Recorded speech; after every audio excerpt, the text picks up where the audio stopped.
Hello everyone, welcome to my YouTube channel literature square. Friends, आज की इस video का जो हमारा टॉपिक है वो मेरी पुरानी वीडियो का एक सेकंड पार्ट है।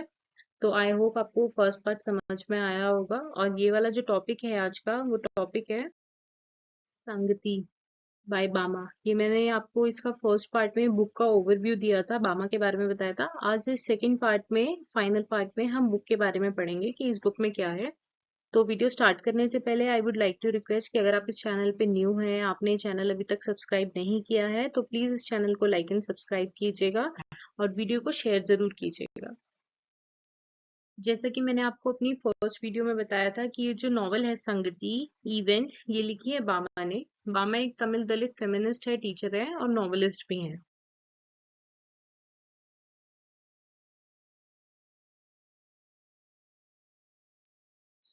So let's start with the video. Sangati by Bama is a pivotal work in Dalit literature that highlights the lives, struggles, and resilience of Dalit women in rural Tamil Nadu, India.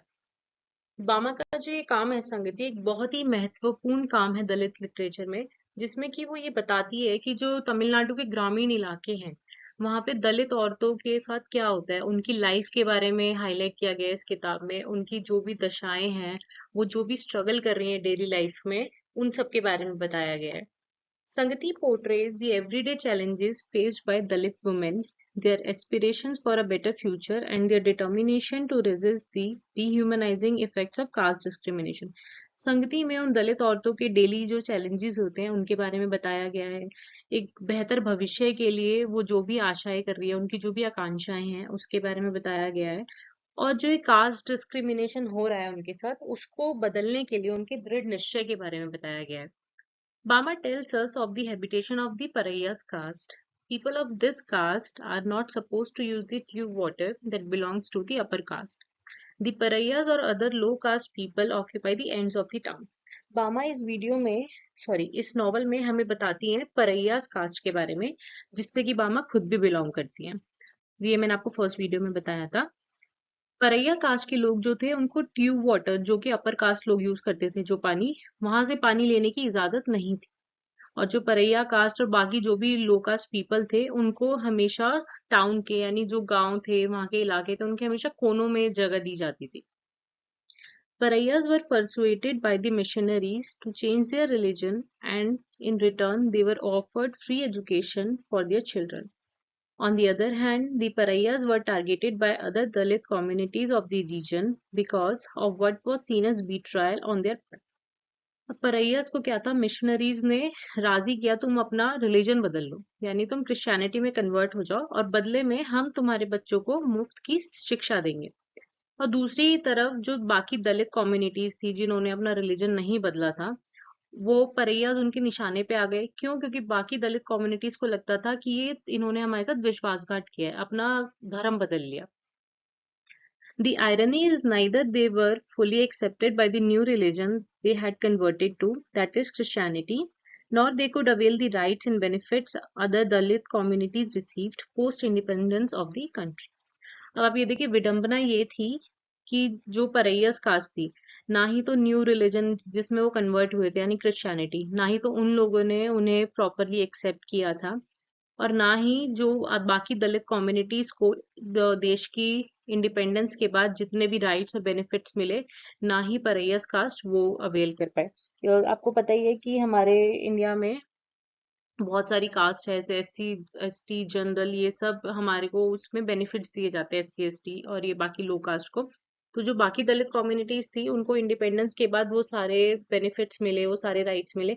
लेकिन क्योंकि परैयास cast जो थी, अब वो दलित community तो रही नहीं थी, वो क्रिश्चियनिटी में बदल गई थी, तो उन्हें वो राइट्स और बेनिफिट कुछ भी नहीं मिल पाया, और ना ही क्रिश्चियन लोगों ने उन्हें पूरी तरह से अपनी कम्युनिटी में अपनाया था। In Sangati, it is shown that Dalit women's condition is worse off than Dalit men's. These women face violence from men within the house, as if men are victim of oppression by the upper caste in the fields and town, turns into a victimizer within the bounds of the house where he can exert his male pride. संगति में ये दिखाया गया है कि दलित औरतों की जो कंडीशन थी, वो दलित आदमियों से भी बदतर थी। इन औरतों को घर में वायलेंस फेस करना पड़ता था। क्यों? क्योंकि जो दलित आदमी जो थे, वो जैसे काम पे जाते थे, खेतों में, शहरों में, तो उनको अपर कास्ट जो आदमी थे, अपर कास्ट लोग थे, वो उनको परेशान करते थे, उनके साथ बदतमीजी करते थे क्योंकि वो एक लो कास्ट कम्युनिटी थी। तो यही आदमी अब अपने घर आके, क्योंकि अपनी मेल ईगो, मेल प्राइड इनको निकालनी होती थी, दर्शानी होती थी, तो क्या करते थे, घर पे आके उन औरतों के ऊपर वायलेंस करते थे। Women don't get proper food or drink, rarely go to the hospitals, many die at childbirth or soon after. However, almost immediately the men marry a second time. Women are caught in this vicious circle of exploitation.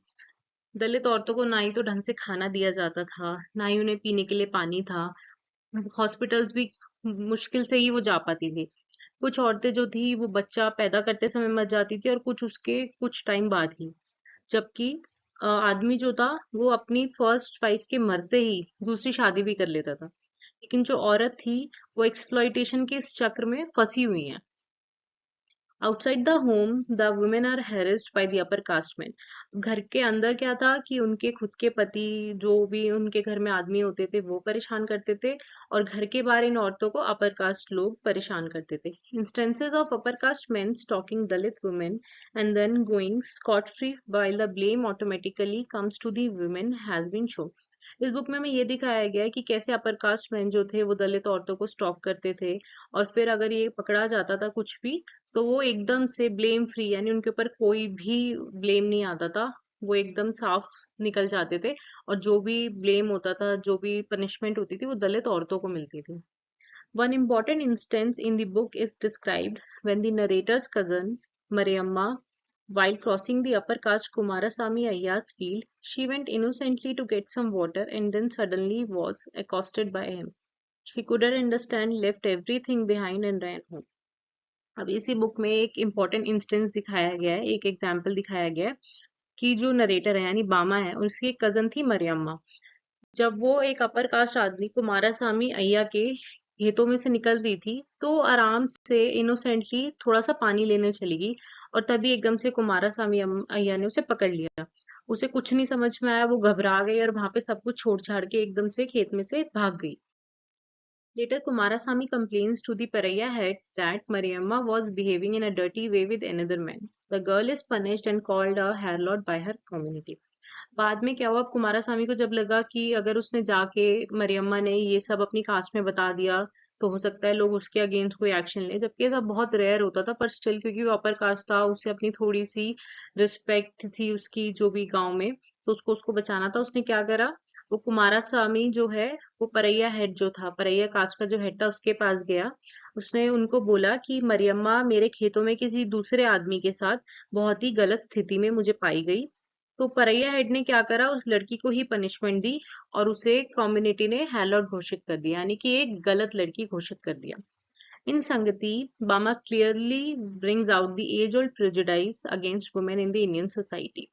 At one level, both Dalit women and women of the upper caste are equal, as they are together victims of patriarchy.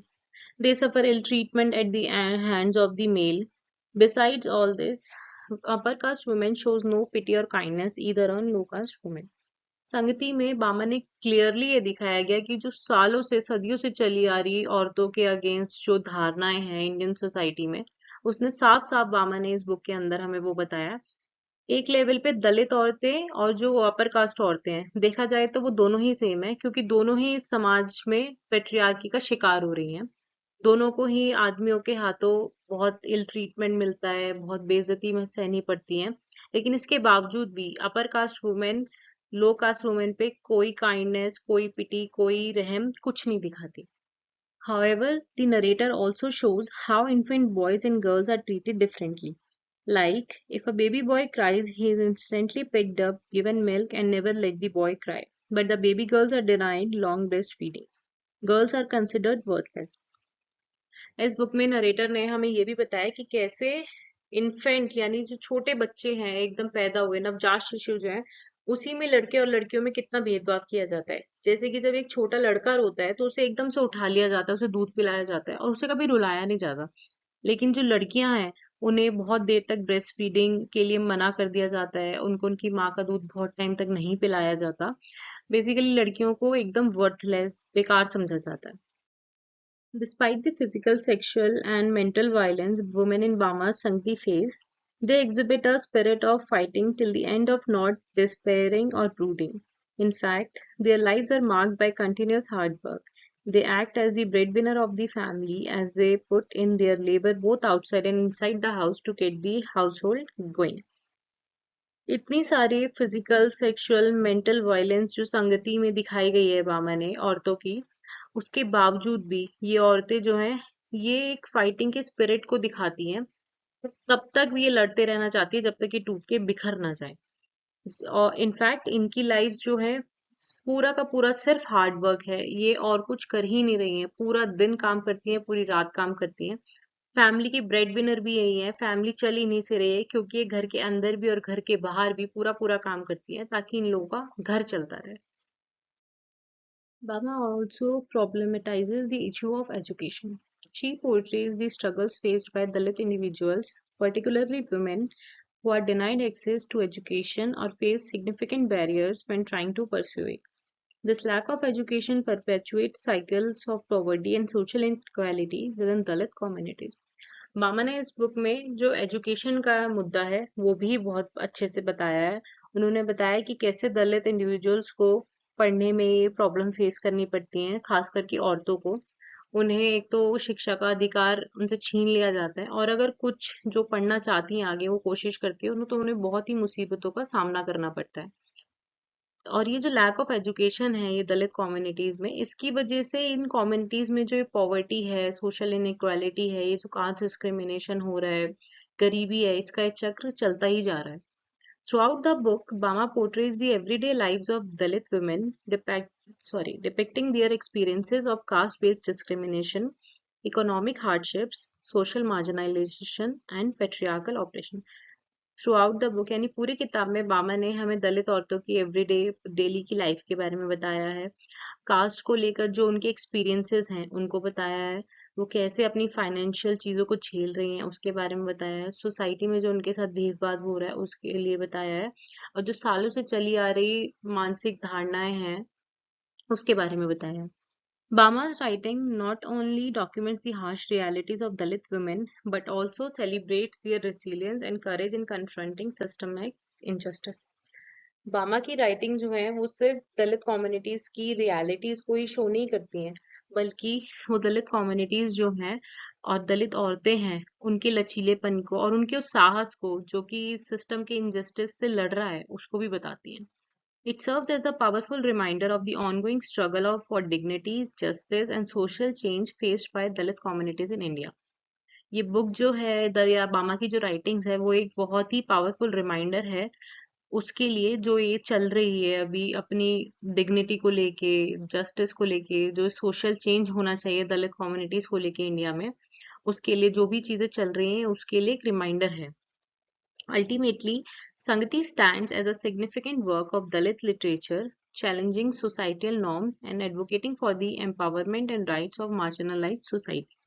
Ultimately संगति क्या है, एक बहुत ही महत्वपूर्ण काम जैसे मैंने आपको बताया था दलित लिटरेचर का है, जिसमें वो सोसाइटी के जो नॉर्म्स हैं उनको चैलेंज कर रहे हैं और जो मार्जिनलाइज कम्युनिटीज हैं यानी जो लो कास्ट कम्युनिटीज हैं उनके एम्पावरमेंट, उनके राइट्स को लेकर एडवोकेट कर रहे हैं यानी उसके लिए लड़ रहे हैं। So this was the end of this video. I hope आपको ये वीडियो समझ में आई होगी। अगर आपको इनकेस कोई भी डाउट है, कोई कंफ्यूजन है तो आप कमेंट कर सकते हैं। वीडियो को लाइक एंड शेयर करना मत भूलिएगा। Thank you so much.